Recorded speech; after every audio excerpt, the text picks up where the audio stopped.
Good morning, grapes and peas. So I have a fun treat for you. We're going to read the exact same passage that Pastor John preached on.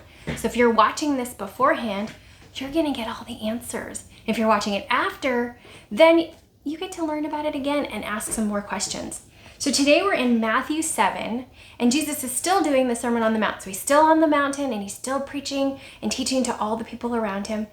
And we've talked about lots of different things, like where your treasure is. And today we're going to talk about a wise person and a foolish person and where they build their house.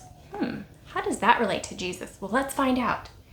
Now, the end of his teaching on the mountain, Jesus told stories called parables and used word pictures that would help people remember what he said.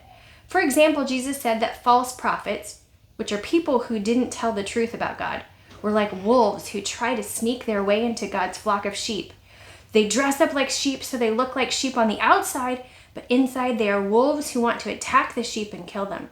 Jesus used another picture to explain how God's people could recognize these wolves. Jesus said that every time trees bear its own special kind of fruit, if you have an apple tree, you get apples, but you won't get apples from a grapevine. If you have a healthy tree, you will get good fruit, but the fruit from the diseased tree will be bad.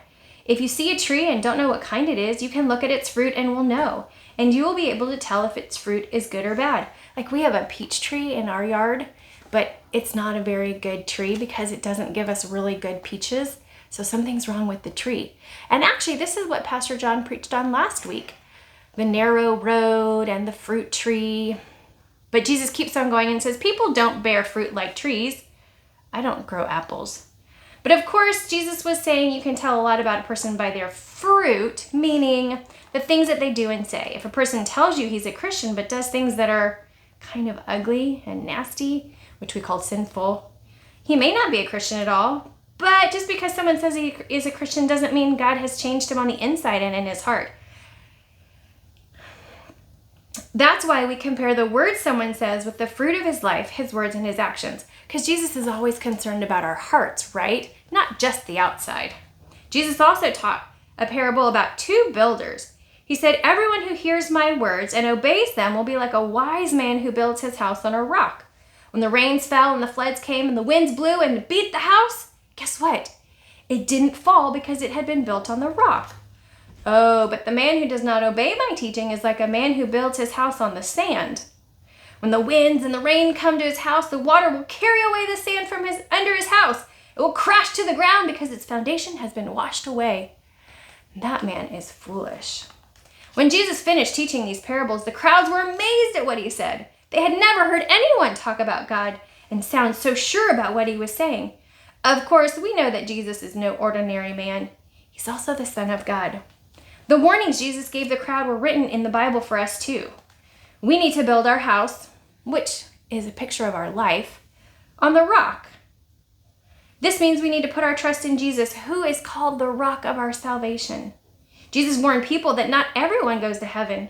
Even if we try really, really, really, really, really, really hard to be good, one sin and our perfect record makes us enemies with God.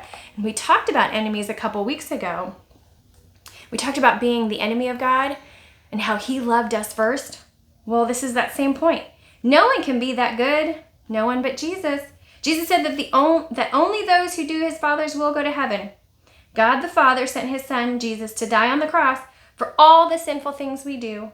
If we trust in God, the Father's plan, we are doing the Father's will. And that's building your house on the rock.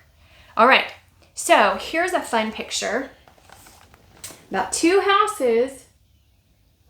Which house do you want to be in when the storm comes? I don't want to be on that guy's house. I want to be in this guy's house because it looks safer. And Jesus is saying that he's that rock. Okay, so today the question is, why is trusting Jesus like building your house on a rock? So that's what you get to talk about with your parents today, right? Hope you have fun doing the coloring page. And we're going to keep talking about some of the things that Jesus said because he says some weird things and some hard things. Have a great day, grapes and peas.